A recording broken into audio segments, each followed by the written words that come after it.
Jack Butcher says you get rich by taking lots of risk with small amounts of money, and you stay rich by taking small amounts of risk with lots of money.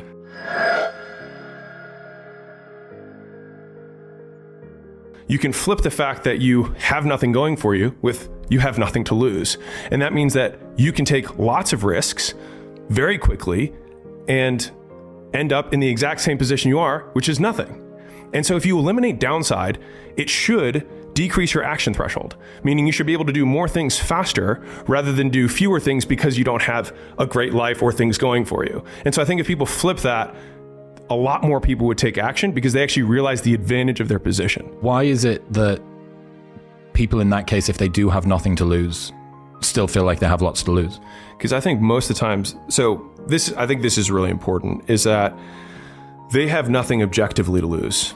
And so everything that they feel like they have to lose is purely made up in their mind. It's stories they tell themselves about what other people are going to think about them when those people aren't even thinking about them to begin with, right? But like, that's where they live all of their lives or live out all of the potential downside, is in the mere reflection of what other people will think about them in the future should they fail. And I think that is if we were trying to get real and I'm like talking to somebody like, well, I mean, because I know that if I actually had somebody in front of me, they'd start squirming, right? If I said the first thing, right? Like, you have nothing to lose. And then, because then they do have something to lose, and I just have to name it for them and be like, okay, who's the person in your mind? Who's the voice? It's like, blah, blah, blah, 6 questions deep. It's my uncle. Okay, why? Like, let me state it this way. Will your belief that you're going to be viewed as a failure by your uncle be the sole reason that you live the rest of your life below your potential and regret everything that you don't do because of Uncle Tom? That's the wrong one. Uncle Harry.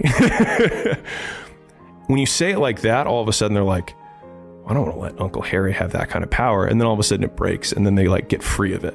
And so I think it's getting really specific and really narrow on because people say it's society, it's other people. It's like, it's usually 1 or 2 voices. And if you can get really specific on whose voice it is, then you can name it. And then like, I think I'm a big believer in like shame only exists in the shadows, which is like, once you put it in the light, you look at it and you're like, my mom? That was really it. Like, when I really think about it, it's because it's not even just my mom. It's my mom in this circumstance. When I come back home for Thanksgiving, I just am so afraid of the comment that she's going to make. It's like, well, what if we confront that? Okay, your mom, you sit down at Thanksgiving dinner and you haven't made money yet and you quit your job. Now what?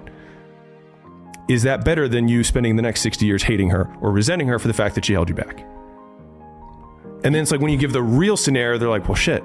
And then like this weight comes off and they're like, fuck, I guess I should do this. And you're like, yeah.